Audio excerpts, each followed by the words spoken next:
Hello, welcome back to the channel. Today we're diving straight into an important topic, how to move Trello cards between lists, focusing on the latest 2025 updates. First up, log into your Trello account and open the board containing the card you want to move. This is the starting point of our journey, where we identify the card we want to reposition.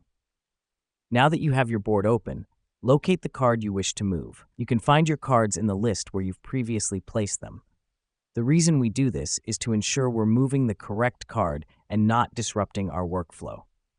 Next, click and hold your mouse on the card. This helps us because it activates the dragging feature in Trello, which is crucial for moving cards.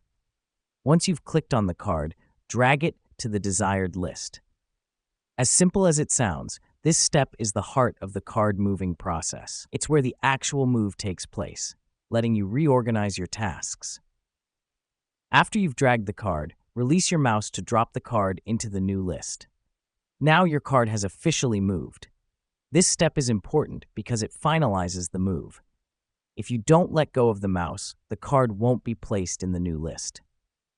Let me explain why this matters. Keeping your Trello board organized will streamline your workflow and increase your productivity. Moving cards between lists allows you to track progress, delegate tasks, and manage projects efficiently.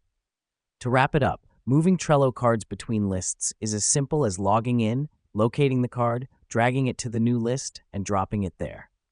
By mastering this skill, you can maintain an orderly Trello board that reflects your tasks and their status accurately. Thank you for tuning in. And remember, an organized Trello board leads to an organized mind. Until next time.